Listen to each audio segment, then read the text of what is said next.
Hello, everyone. I'm Soda, and you are listening to The Success Palette.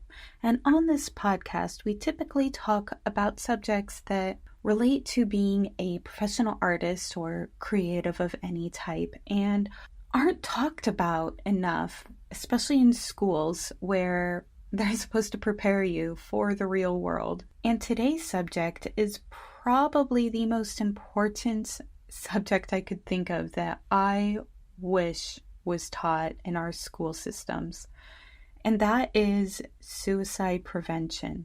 Artists have one of the highest suicide rates, and I fear that it's going to get even worse with how much things are changing within the arts overall. This is something we've discussed a little bit in a few different episodes throughout this podcast, but I really wanted to have a full episode dedicated towards this specific subject.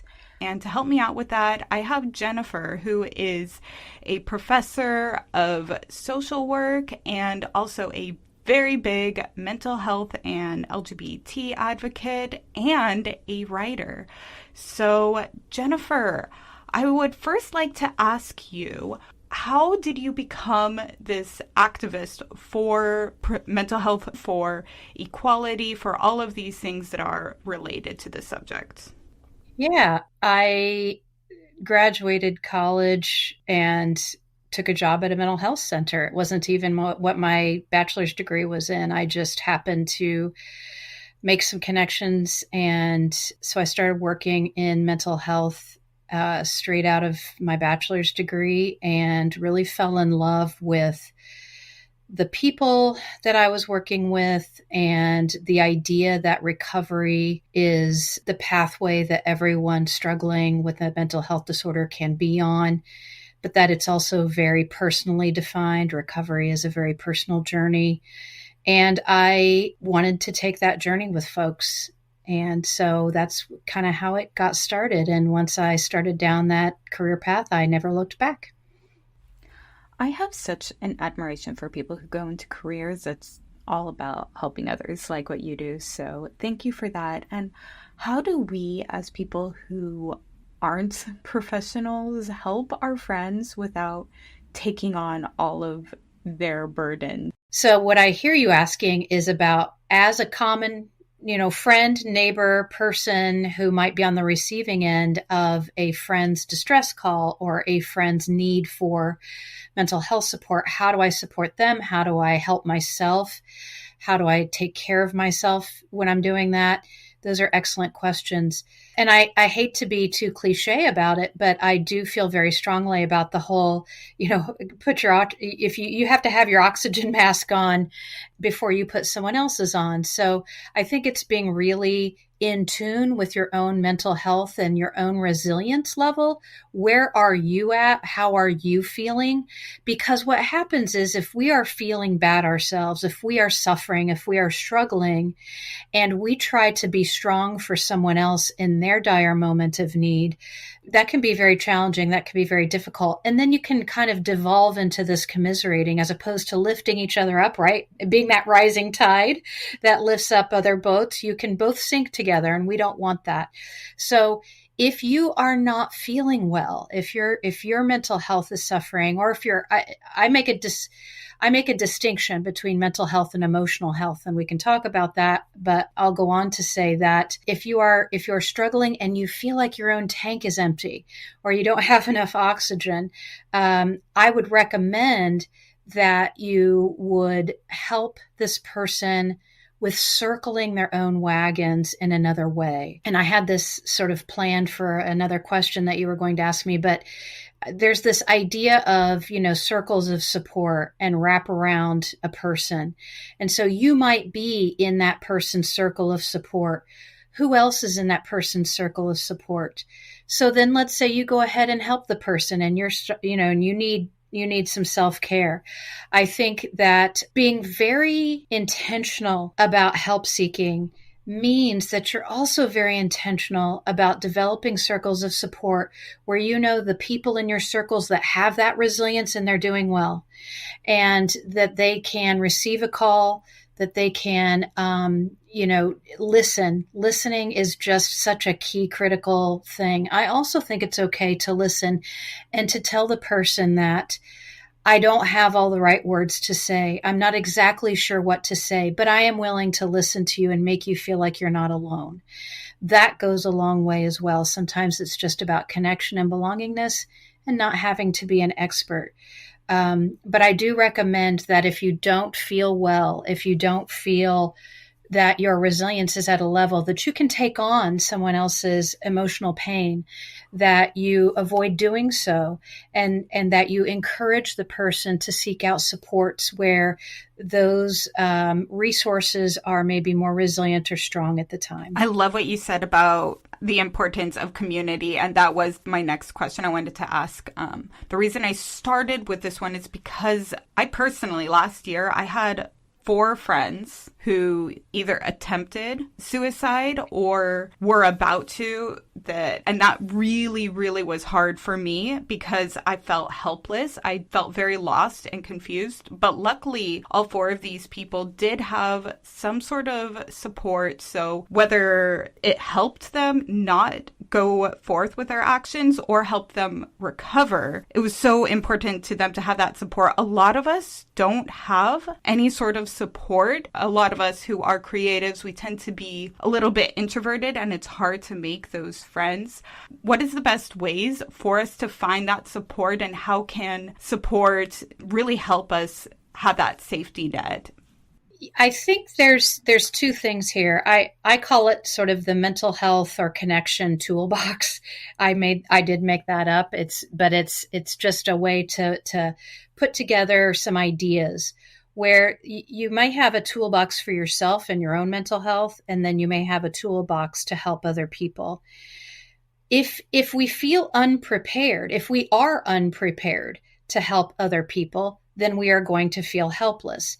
It would be similar to your car breaking down on the side of a road, and it's night and you're in the middle of nowhere and you don't know, or maybe your tire blew, right? And you don't know how to change a tire.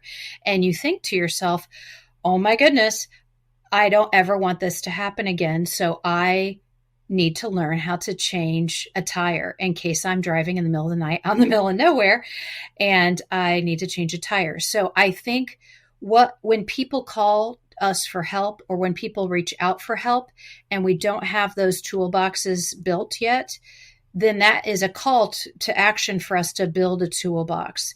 So what that means is having those crisis line numbers on the ready, whether it's in a spreadsheet or whether it's in your wallet or whether you just have them memorized. Of course, now 988 is super easy to have memorized as opposed to the old suicide prevention Lifeline number. But also I think having, and I know this is another thing we plan on talking about, but having, resources, lists of resources in your local community, your larger community, whether that's your state. So I know you're in LA, is that correct? So, having sort of LA-based resources and then having state of California resources. I'm in the Midwest, so having local, state, national resources. But in terms of connection, I think that does require some intention, because for artists and creatives, a lot of that work is happening in isolation, as you said. So whether it's someone like me who's an author who sits to write a book, and I'm in my office space and that's all I'm doing all day, or, an artist with whatever medium they're creating, they're not doing that surrounded by people talking in their ear. That makes it difficult to be creative. Just being creative can be isolating. So connecting outside of your craft is going to have to be intentional. You are going to have to make a decision, a choice to connect. So let's look at this sort of filling your tank sort of concept. So if you allow your creative, whatever it is, your medium, to be the only thing that fills your tank, then you are relying on your creativity and your role, your job, your creative works to be the thing that fills your tank, which means that you're you're asking it to give to you. Things like creativity need to be out in the world, right? So what actually gives to you is when someone appreciates your creativity, when someone says, I love what you made. I love what you drew. I love your graphic. I love that piece you made. I love your book. Yeah, I love that poem, all those things. So connecting and building community is essential. And you have to get outside of your studio. You have to get outside of your office. You have to get outside of your creative space. And sometimes that is really, really difficult. So you have to plan for it. You have to be intentional. Now, it could be that your community is your art community or your creative community. But here's the thing with that. You may be met with other folks who are having those same struggles, which make you feel like you're not alone, but at the same time may not be the place for resources. And so they'll say, oh, I know how you feel. And it feels validating and connecting for someone to say, I know how you feel. But here's what I'm saying. You have to get outside of that world. You have to form a connection. I just read this. It might have been Threads even, where someone, basically said, if you make your creative life your only life, then you're basically asking for sort of additional sort of weight. But if you go outside of I forget the actual quote, that's why I rambled on that, but if you go outside of your space, okay, and give to others what your gifts are, right? There is so much healing and community building when you are giving yourself. And, whether it's, volunteering or spending time with people who need something that you have to offer, teaching an art class at a senior center, or, if you're me, it's animal adoption.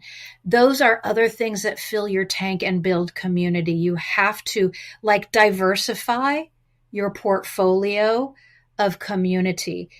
Do not expect your creative community to be the end all be all of filling your tank. You have to diversify your portfolio and your tank filling. I love that. I love that so, so much, because looking back this last year, I've made so much progress on my own mental health. And I'm realizing while talking to you, a lot of that is because I diversified. Because, the cancel culture is huge. If you get canceled from your community, what do you have? So yes, I started getting involved with an entrepreneur community, all these other sort of activism communities, other communities besides just my art community and my writer community. So thank you for bringing that up. That's not really a connection I made before, but I'm realizing how important that's been for me. And that kind of goes along with my next question, is regarding social media. And you talked about how it's important for us to be validated and have a community and everything. How can social media both positively and negatively impact our happiness with ourselves and suicide prevention? That is such a great question. And what's really interesting is that there's so much debate around what is social media helpful? Is it harmful? And when you read the research on the relationship between social media and mental health, quite frankly, it doesn't come down on an answer. Okay. So we do not have a clear answer of the impact of social media. Part of that is just research design, and it's very challenging to study social media and mental health. Because there are so many platforms and there are so many people, and there's time variables. How much time does someone spend on social media? Let's kind of go back to filling our tanks and diversifying our portfolio. Human connection is important, and social media, unless it's a bot, are human beings behind their phones or behind their, laptops or behind their tablets, inputting information to be seen. Okay. So when you post something, whether it's a TikTok video or a tweet or a thread or Facebook post or Instagram photo or reel, whatever content you're creating, when someone hits that like button, right? When someone hits that heart, when someone validates that, you are going to get that dopamine hit, right? It is going to feel good. Who doesn't want to feel good? But then those will stop, right? I do understand there is a very small percentage of these things that go viral and going viral. In fact, my very first TikTok wasn't mine. My daughter created a TikTok like 5 or 6 years, whenever TikTok first started. I had no idea what it was. She created a TikTok with me, posted it. I had no idea, didn't have a TikTok account. And she calls me like 2 days later and says, our TikTok got over 1 million views. And I'm like, what are you talking about? And it was just a silly little video, but I think TikTok was new. I'm not sure something like that would go viral today. But my daughter was so excited, and I couldn't believe that level of excitement over a video that in 2 days got 1 million views. But guess what? Since then, since that, 6 years ago, whenever we made that video, there's not been more millions of views. So we have to go, if we fill our tank with hearts and likes and words of validation from social media by itself, once again, that tank will run dry, because those hearts will run dry. Those likes will run dry. All of those things will run dry, and we will post more to try to get more filling of the tank. And then it becomes this hamster wheel, right? This exercise of post, validate. And eventually, if we hit a wall, then all of a sudden, the tank is empty because we've only put all of our, desire to have the tank filled by social media. I think it's okay to post and to enjoy getting validated, but we have to learn how to manage our expectations. And I also think that if we diversify our validation portfolio and our kindness and compassion portfolios across these other forms of connection, and not rely on social media as the way to get that validation, to get that tank filled, then we are going to benefit. So I think the downside is allowing social media to be the one thing that fills your tank. I think it's okay for it to fill your tank to some extent if you have, again, that diversified portfolio of how to get validated and how to get your needs met and how to get your tank filled. I just love all of that. That is so important. And sometimes we don't even realize how much we're struggling, how much we're being affected by what other people think of us. What are some ways that we can kind of self-analyze and realize what we're struggling with, and how do we know when we're at the point that we do need to reach out for help, but again, without making them in an uncomfortable situation? There's many layers to this, I think. So in ourselves, I hear two questions here, sort of like, how do we know when we need to get help, or maybe how do we know when someone else needs professional help? And then how do we avoid making other people the receivers of our trauma if the relationship maybe doesn't have that level of connection or that unspoken agreement that we're going to communicate at that level? So I mentioned this earlier. I differentiate between emotional health, mental illness, and crisis. So these are not linear. Okay, these are not linear things. Emotional health is our day-to-day feelings and reactions to the small things that happen, right? We may have something that disappoints us. We have something that irritates us or frustrates us. Those are kind of softer emotions, if you will, right? So we're not, our reactions may be what we might call pretty on par with the way a human being would react to a disappointment or a frustration. So that's that's sort of our emotional health. Where it tips over into mental health is when we have a series of things that are very challenging for us to deal with, right? So it tips over from frustration into getting stuck in that place of frustration.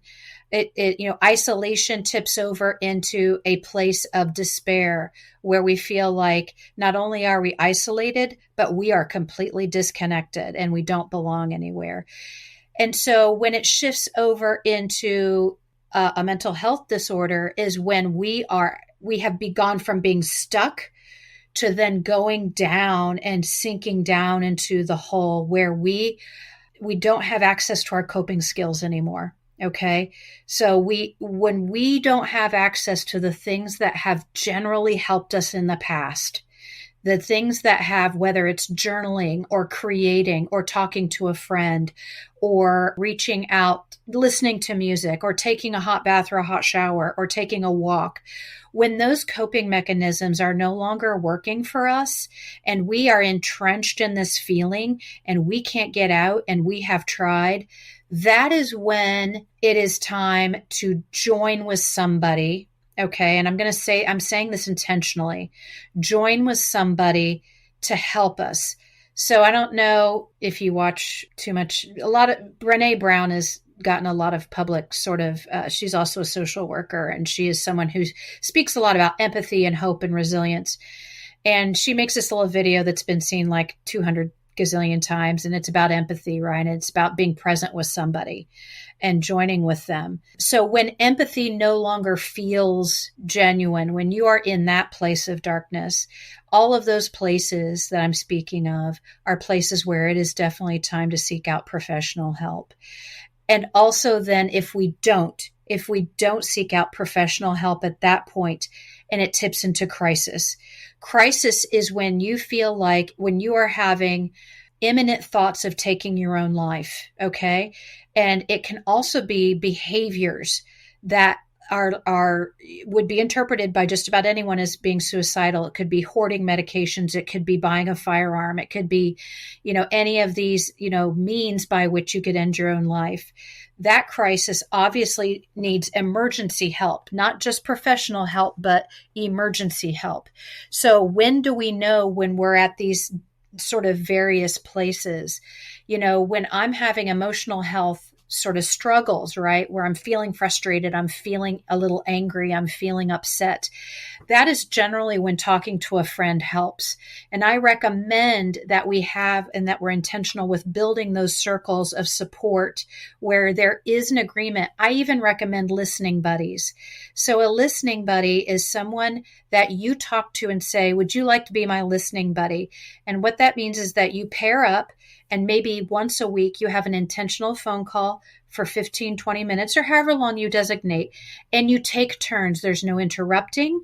It's not to replace therapy, but it's just you have that agreement. It's not, I wouldn't call it trauma dumping. I would call it checking in and noticing and listening. And so you have this person, you tell them how your week's going. They tell you how their week is going. You listen, and then you do some validation, and you might do some checking in on some things about how they're handling and coping. And you do that once a week, and you schedule it, and you're intentional, and you protect that time. That can help you from, sort of stumbling into this place of being stuck, right? If you're constantly, it's like changing the oil in your car. If you never change the oil in your car engine's going to seize up. We want to avoid seizing up. We want to have those people in our life at the beginning, planting the seeds, keeping that connection fostered so that we're not developing into these places of darkness and despair and require emergency care. Did I answer your question?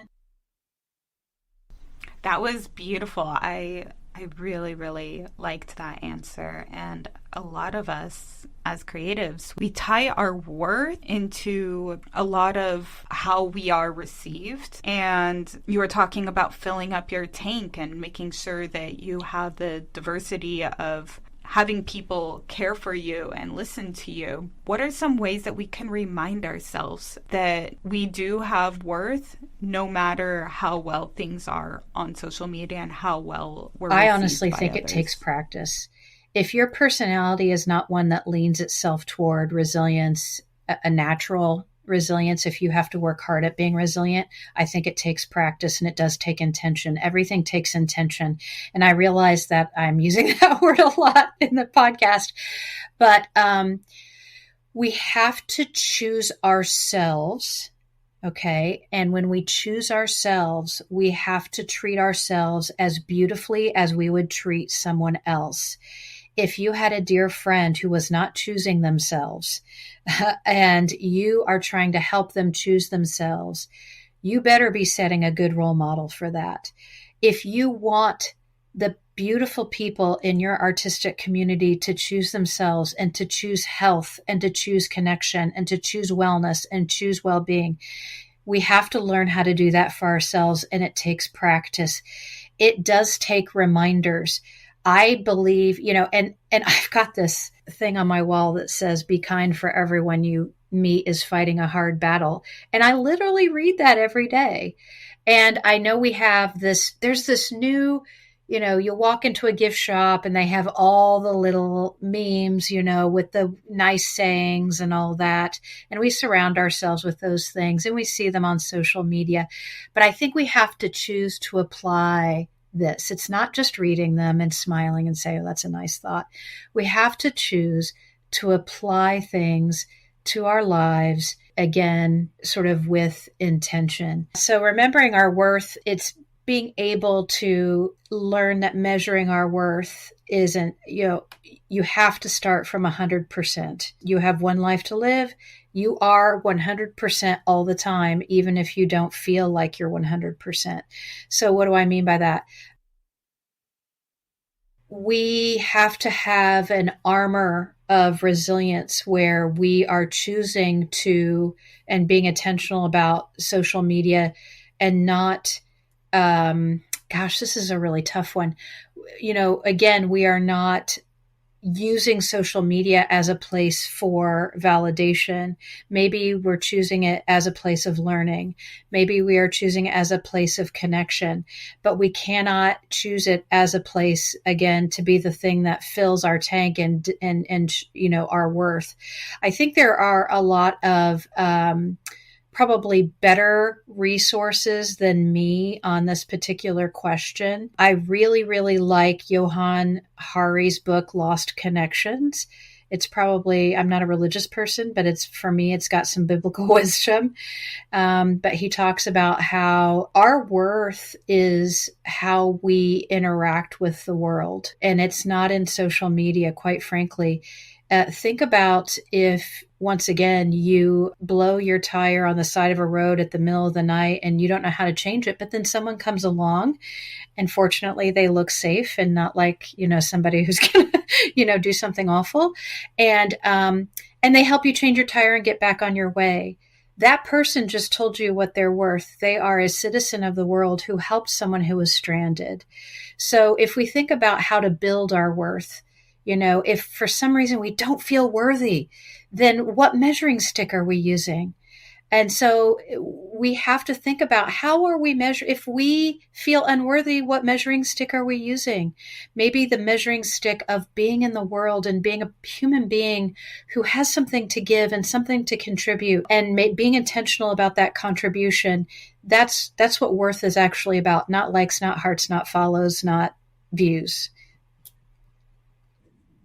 And that goes back, what you said about talking to yourself differently than how you would talk to someone you care about. That goes back to what you said about having a listening buddy and how helpful that could be, because you typically will not talk to someone you care about in that negative way, and just having that relationship to uplift each other. So I love that idea of a listening buddy and just helping you boost yourself up before you even get down to that point.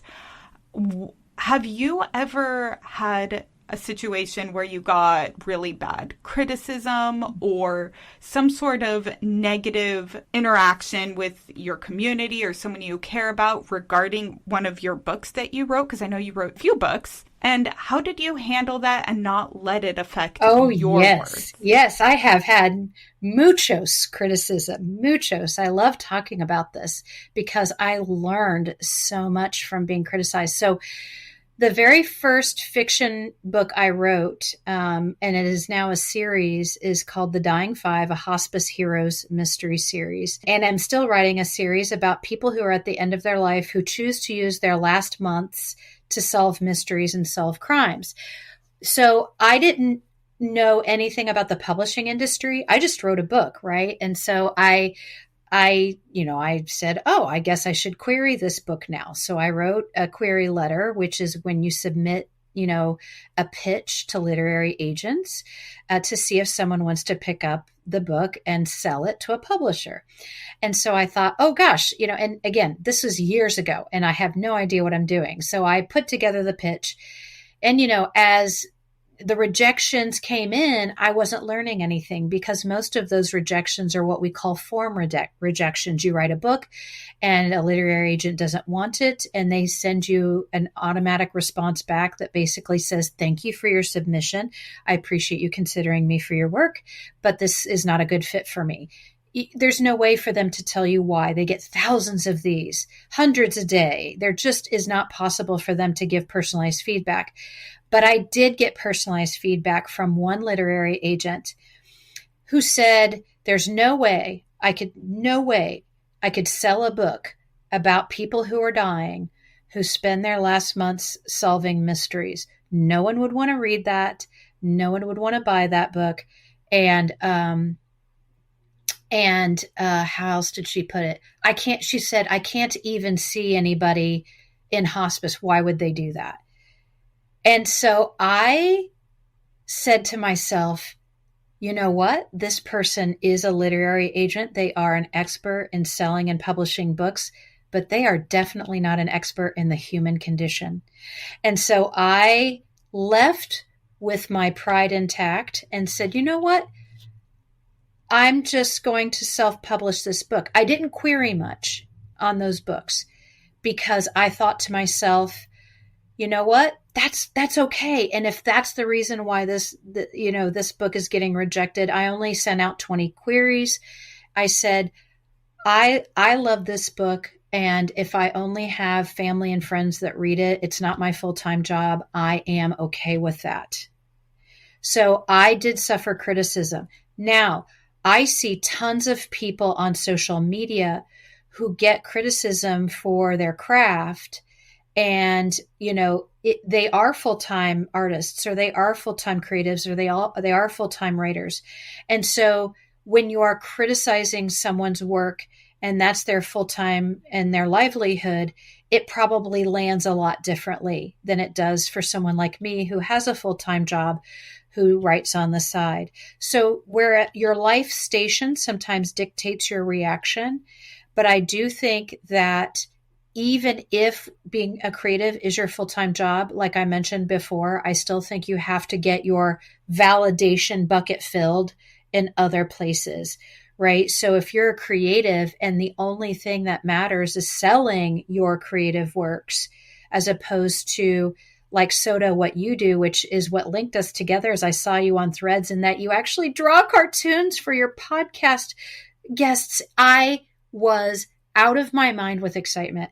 I said, if she has me on, or if they have me on their podcast and I get a cartoon, I'm going to be the happiest MFer in the whole world, because that to me is just the most beautiful gift to have, So anyway, that's a sidebar, but that, that lifted me up, the thought. And then you and I started talking, and I have stayed so lifted up and ready to do this podcast with you because I'm getting a cartoon, and that is such a gift. And so I think when we see our hard work as a gift to the world, if we can reframe the work we're doing and accept the praise. People have such a hard time accepting praise, and that hurts my heart so much because it is absolutely well intended. So everybody focuses on that one bad review or that one person who didn't like. And when you've got 75% good, 25% doesn't make you happy in terms of the criticism, we are putting all of our energy in the wrong bucket. Let that good feedback, let people being lifted up by your gifts fill you up till you're spilling over. Then there's no room for the bad stuff. Yeah, when I see people who have my little cartoons as their profile picture, something like that, and just excited about it, sharing, it doesn't necessarily make me feel worthy, but it lifts me up. So I try to do that where I don't base my worth on praise or negative feedback, but it does get you excited. And I know with AI and everything, a lot of creatives are feeling extremely distraught because they're like, oh, I'm being replaced. My feed is being flooded with things made by AI instead of me. And that's been a huge part of a lot of this distress. But what you were saying of diversifying your validation, your worth, your excitement is, I believe that's the most important thing creatives can do. And I know you mentioned you volunteer, you do a couple other things. How has really getting out of your creative bubble helped you with confidence, with that self-worth? And how can we get the courage to do that when I know we talked a little bit about this earlier, but I know for a lot of it is so scary to get out of our houses, especially like for me, I just moved here. I don't know people. So I'd love to hear your thoughts about actually getting out of your houses, having face-to-face connections, and how that could give us confidence in our life and in our creativity. This is such a timely question for me because during COVID, I was one of those people who really enjoyed staying home and working from home and being in my bubble and writing and creating and just doing all this really jazzy stuff with my brain all by myself. And then everything lifted, right? COVID lifted and, the restrictions or whatever, we were supposed to stay home lifted. And I found myself getting phone calls to do that. I'm someone who has spoken nationally on these subjects of mental health and suicide prevention. And I was getting, all kinds of requests, and COVID hits. And then I'm like, oh my gosh, I'm at home. I'm not traveling. I love this. I am thrilled to be in a bubble. And then COVID lifted and I felt my heels dug in, like I didn't want to accept, having to go back out. And then I started to get socially phobic. Like I didn't want to go to the grocery store. I didn't want to go anywhere. I felt, and it wasn't a COVID thing. Like I wasn't afraid of getting, I had a healthy level of fear of getting COVID, but, I wasn't afraid that something bad was going to happen related to COVID. I was just afraid to be around people again. It's like I almost had to redo being in public. And so now, like I just gave a talk last week, I'm getting ready to give another talk. So my answer to your question is baby steps. In mental health, we have a therapy. It's called exposure therapy. And we use this a lot for people with anxieties and with panic. So social anxiety, panic disorder. So essentially you dip that one tiny toe in the end of the pool where if you fell in, you could get back out, right? You're not in the deep end, right? You're in the shallow end. You're in 3 feet of water, right? But you dip your toe in first. So that might mean committing to and being intentional about attending a small gathering of friends or creatives or an event, right?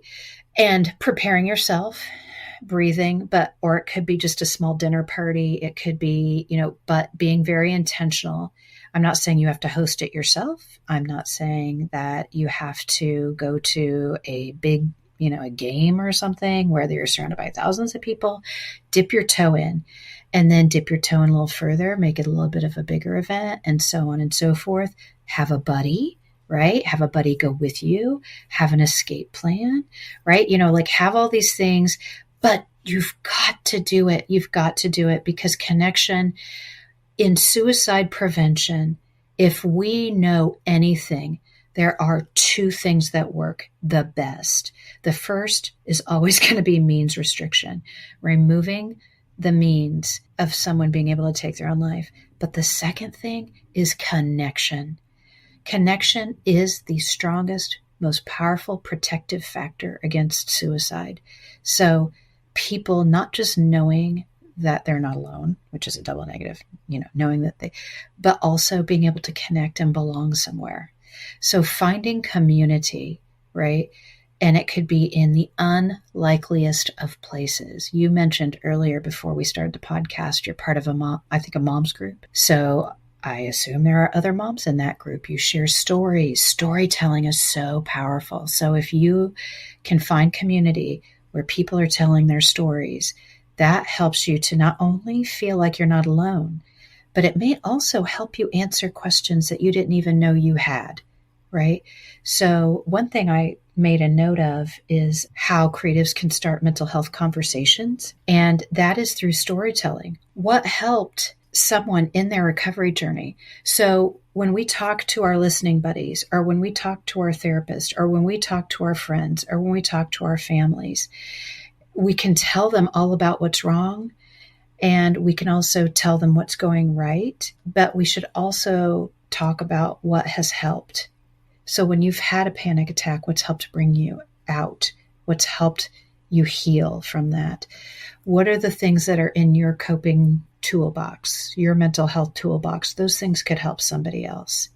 So I think, in terms of final thoughts for me, it's about if you cut yourself, and I don't mean self-harm, I just mean if you accidentally, because self-harm's a whole nother conversation, but if you accidentally injure yourself, that part of your body hurts really, really bad, okay?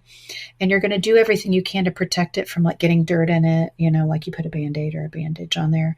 And we're so focused on the pain of that place where we injured ourselves, we forget that the rest of our body is doing okay.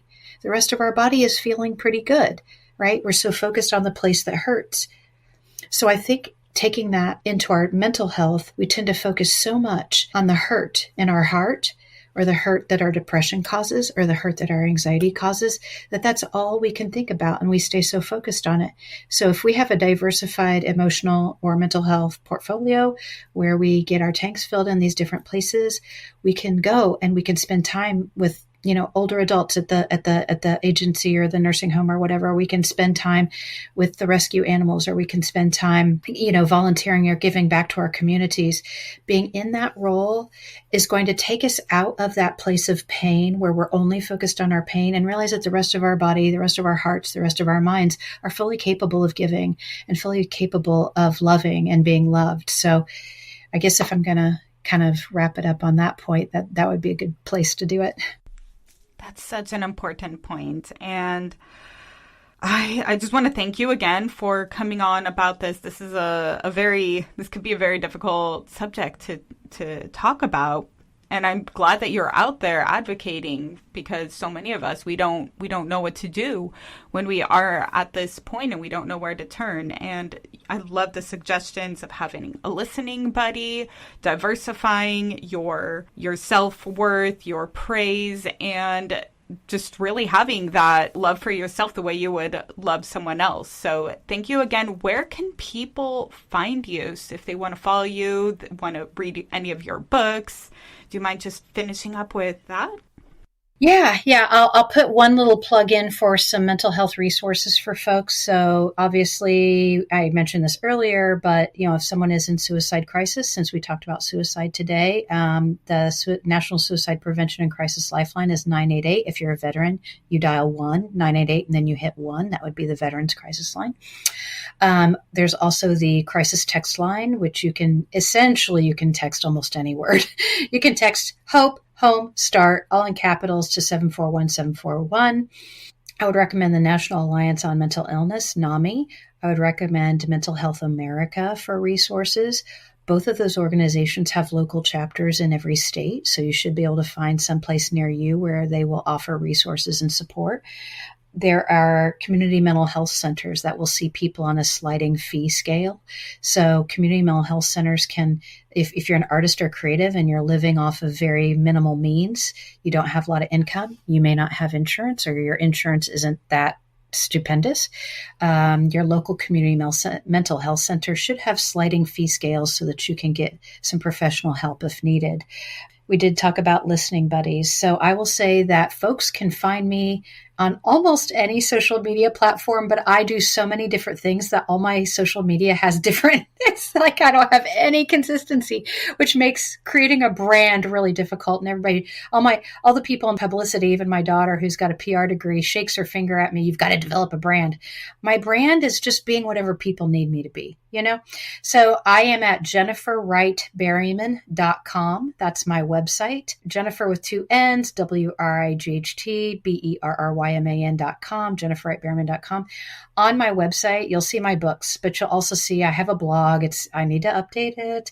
I'm also on Substack. If you Google me, you'll find everything, all my academic publishing, some of the talks I've given. I did a TEDx a while back, and that's up as well. That TEDx is about suicide prevention.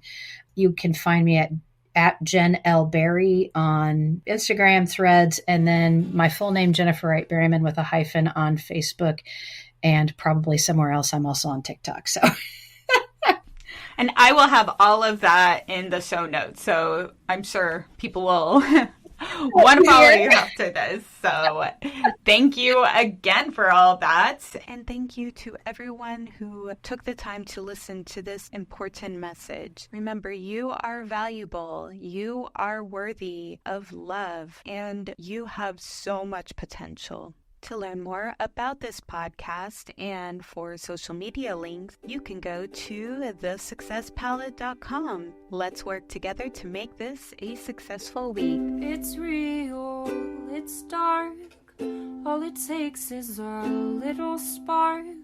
Just ashes, then embers. Next you know you're going timber. Hands are shaking, heart breaking.